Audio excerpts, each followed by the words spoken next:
आप सभी को महिला दिवस की बहुत बहुत शुभकामना।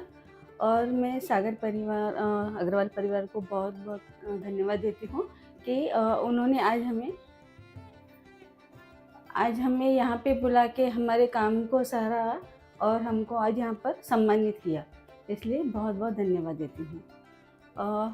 उड़ान ग्रुप जो जालना में शुरू किया था, मैंने 8 से 10 महिलाओं से ये ग्रुप शुरू किया था, जो कि घर से काम करती है, जैसे मेस चलाना, पार्लर चलाना, स्टिचिंग करना। तो मैंने सोचा नहीं था कि इतनी महिलाएं आगे आएंगी इसमें, और इतना टैलेंट भरा हुआ होगा महिलाओं में, कि जो छोटी छोटी गलियों में काम करती है। हमें कुछ भी लगता है तो हम सीधा शॉप पे जाते हैं या मार्केट में निकलते हैं। जो हम बड़े बड़े जो टेलर्स को देते हैं ब्लाउजेस स्टिच करने के लिए, तो वो लेते हैं 500 रुपये, और वो इन्हीं महिलाओं को काम देते हैं। उनको उसके बदले वो 100 रुपये देते थे, 400 रुपये खुद रखते थे। मैं 2-3 बार जब मार्केट में गई, ये सब चीज़ें देखी, तो दिमाग में था कि कहीं न कहीं कि मुझे कुछ करना चाहिए। तो 8 से 10 महिलाओं से शुरू किया था। फिर हमारा पहला मीटिंग हुआ, उसमें सुजाता ताई भी हमारे साथ में थे। फिर सबके स्टेटस पे था कि उड़ान ग्रुप का मीटिंग हुआ, काफ़ी लोग जुड़े हमारे साथ में। इतना टैलेंट है महिलाओं में कि हम सोच भी नहीं सकते हैं। अभी हमको झट से कुछ चाहिए होता है तो उस ग्रुप में मिलता है। सरला भाभी भी हमारे ग्रुप में है।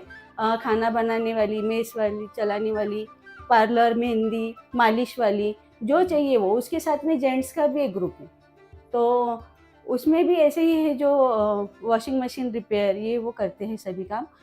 अभी दूसरा मुझे बोलना ऐसा है कि आपके पास में इतना टैलेंट है तो उसको आगे लाओ। लोग सोचते हैं क्या तो काम करना है, ये नाम रखेगा, वो नाम रखेगा। नाम रखने के लिए काम नहीं करना है, अपना टैलेंट बाहर लाना है हम लोगों को। ऐसा कोई नहीं है कि जिसके अंदर टैलेंट नहीं है, सभी के अंदर टैलेंट रहता है, पर उनके अंदर उतना ये नहीं रहता है कि हम आगे आए और हम कुछ करें, डरते हैं। उनके अंदर कॉन्फिडेंस आना बहुत ज़रूरी है, इसीलिए ये ग्रुप बनाया था मैंने। और रहता है, डिस्टर्ब रहती है महिलाएं घर में, हमने काफ़ी टाइम देखा है इसमें कि छोटी छोटी बातों पे रोना आता है, जैसे मैम ने बताया। लेकिन उनका जो डिप्रेशन है वो काफ़ी हद तक बढ़ चुका है। तो इस डिप्रेशन को भी हम दूर करने के लिए हमारा नया प्रोजेक्ट शुरू किए हैं अभी, कि एवरी संडे हमारे घर पे आना है, और वहाँ पे आके आपका जो भी प्रॉब्लम रहता है वो हमें बताना है। उसमें सभी के नाम गुप्त रहते हैं। एक ब्रॉडकास्ट बनाया है, ग्रुप भी नहीं बनाया है कि हमारे पास में कौन आता है, किससे बात करना है या कैसे करना है करके। तो उसके लिए हमने बनाया है, तो आप लोग घर पे आना, और छोटी छोटी जो बातें रहती है उसे छोड़ देना। इसने ऐसा बोला, उसने वैसा बोला, उसका पूरा जो असर है हमारे परिवार पे होता है, बच्चों पे होता है मेन। जब बच्चे घर में देखते हैं कि हम लोग चिल्लाते हैं, डांटते हैं, हस्बैंड वाइफ के झगड़े होते हैं, तो सबसे ज़्यादा असर बच्चों पे होता है उस चीज़ का। बच्चे क्या करते हैं, हम लोगों को कुछ भी बात बोलने के पहले 10 बार सोचते हैं, यार घर में बोलूँ क्या नहीं, फिर से लड़ पड़ेंगे। तो वो जो बाहर जो बुरी आदतों में लगते हैं, उसी का कारण यही होता है कि हम लोग जो घर में झगड़े करते हैं, सबसे लड़कियां जो आजकल बाहर फ़ोन पे लगी रहती है, हम जैसा करते हैं बच्चे वैसा ही सीखते हैं। हम अगर मोबाइल में रील्स देखेंगे तो बच्चे भी वही करते हैं, अरे मम्मी देख रही तो मैं क्यों नहीं देखूँ, पापा देख रहे तो मैं क्यों नहीं देखूँ। अगर हम उन्हें अच्छी बातें सिखाएंगे तो वो भी अच्छी बातें सीखेंगे। दूसरा और ऐसा है कि जब हम टाइम देते हैं बच्चों को, हमारे परिवार को, अभी सुबह सभी के पीछे गड़बड़ रहती है, बट 10 मिनट हम अगर हमारे परिवार को दें, साथ में बैठे 10 मिनट, तो वो 10 मिनट में हमारा पूरा जो दिन भर की बातें रहती है पहले दिन की, हम एक दूसरे के साथ में बोल सकते हैं, बातचीत कर सकते हैं। हमारा बॉन्डिंग उतना चाहिए बच्चों के साथ में भी। बच्चों को मुट्ठी में बांध के मत रखो, उनको थोड़ा-सा उड़ने दो। आप जितना उनको बांधोगे ना तो फट उड़ेंगे वो कहीं, और आप जितना ढील छोड़ोगे तो वो आगे बढ़ेंगे, वो आपको बताएँगे। आप अगर डाँट के बोलेंगे, अगर उनसे कुछ गलती हो, ऐसा क्यों किया, ऐसा क्यों किया? दूसरी बार बोलने को डरते हैं वो लोग आपको।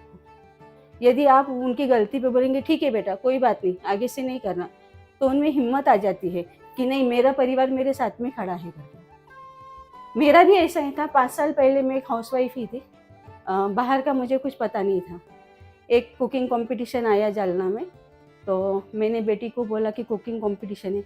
वो बोली मम्मा पार्टिसिपेट करो। मैंने बोला नहीं नहीं, कहाँ आता है मुझे कुछ भी। उसने मेरा नाम लिखा कराई, मुझे पता भी नहीं था कि मेरा नाम गया है वहाँ पे। फिर जिस दिन कंपटीशन था 2 बजे तक मैं पार्टिसिपेट तो करना ही है। अगर आज पार्टिसिपेट नहीं किए तो मेरी ज़िंदगी में क्या होगा मैं कुछ नहीं बताऊँगी।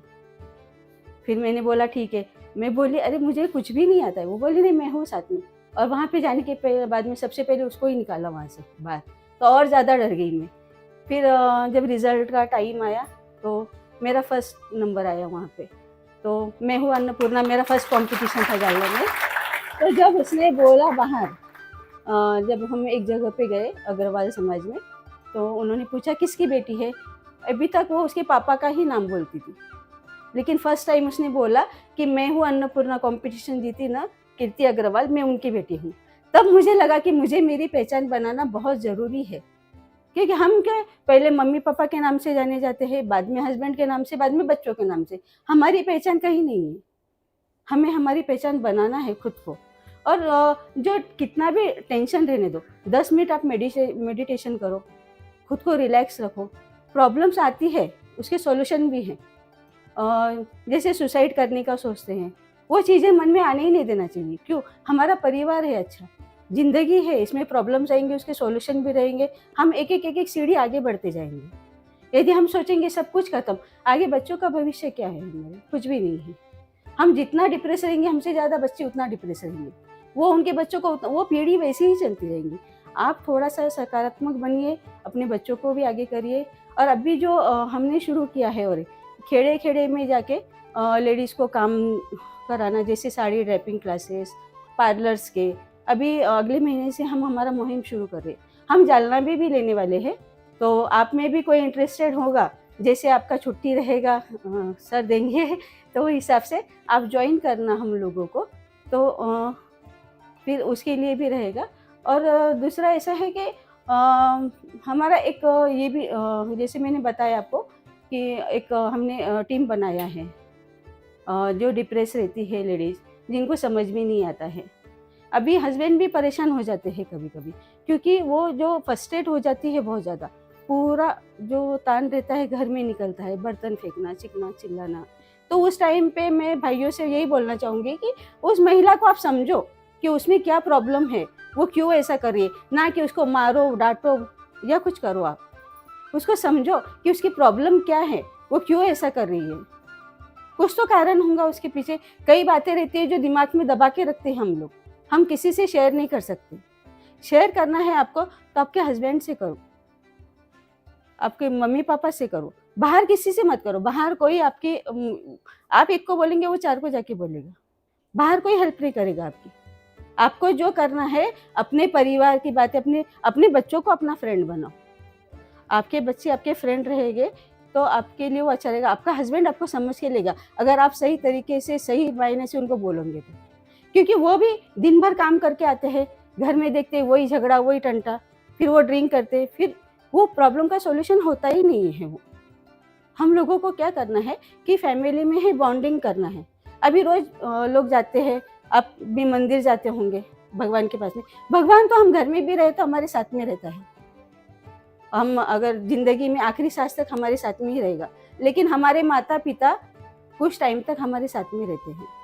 तो मैं सभी से यही बोलूँगी कि सुबह 15 मिनट तो भी अपने मम्मी-पापा को देना आप। आप काम पे भी रहो तो एक दोपहर में कॉल करना उनको, आपने खाना खाया है क्या? एक वाइफ़ को कॉल करना। आप लेडीज़ भी रहती तो आप घर पे एक बार कॉल करना, आपने खाना खाया है क्या? ये हम निकल गए घर में सुबह से, घर की तरफ दिन भर ध्यान ही नहीं दिया। तो ये चीज़ें नहीं होनी चाहिए। हमको हमारी फैमिली को सँभाल के रखना है। और बच्चों को ऐसी छूट दो कि वो आपसे हर चीज़ आके बोले, ना कि बिगड़े। हम अगर घर में उनको समझेंगे नहीं, तो वो बाहर जाके, जो बाहर अभी लड़कियाँ जो शादी कर लेती हैं, उसका मेन कारण यही होता है कि उनको पेरेंट्स समझते नहीं हैं घर में, इसीलिए वो बाहर जाती है। अगर उनका कुछ रहेगा तो पहले आपको घर पे आके बोलेंगे, मम्मी-पापा ऐसा है, मेरा वैसा है। और उसे डाँटना नहीं है, क्योंकि ये जो रहता है ना लव वगैरह, ये तो एक एज के बाद में आता ही है, सभी में रहता है वो। तो वो टाइम को समझ के लो बच्चों को आप भी, कि नहीं मुझे समझाना है बच्चों को, ये अभी टाइम नहीं है तुम्हारा, अभी तुम पढ़ाई करो, आगे बढ़ो। जब सही टाइम आएगा तुम जिससे बोलोगे उससे हम शादी करा के देंगे आपकी। और फैमिली अच्छी रहती है ना तो हर इंसान आगे बढ़ता है। जैसे मेरे फैमिली ने मुझे सपोर्ट किया, मैं जयपुर तक गई, कॉम्पिटिशन जीत के आई, दिल्ली गई, मुझे मेरे हस्बैंड बोलते चल चलना है क्या, मैं लेके चलता हूँ। बेटा एग्जीबिशन में मेरे साथ में खड़े रहता है एकदम साये की तरह, वो किसी की बैग्स भी उठा के लेके जाता है, किसी का कुछ भी, उसे भी बोलते जैसा मम्मी वैसा बेटा। तो वैसे आप लोगों को भी वही काम करना है कि अपने बच्चों को संभाल के रखना है, अपने मम्मी पापा को टाइम देना है। ऐसे नहीं वो आगे बोलते हैं, वो जो बूढ़े लोग रहते हैं ना, तो वो बोलते हैं बार बार एक चीज़, लेकिन उसे इरिटेट मत हो, उनको समझो आप कि वो क्या बोलना चाहते हैं। वो सिर्फ आपका टाइम मांगते हैं, आपको ये नहीं बोलते कि मुझे सोना ला के दो, चांदी ला के दो, ये दो वो दो। वो सिर्फ कुछ आपका टाइम मांगते हैं, बस उतना टाइम ही चाहिए है उनको। बस इतना बोल के मैं अपना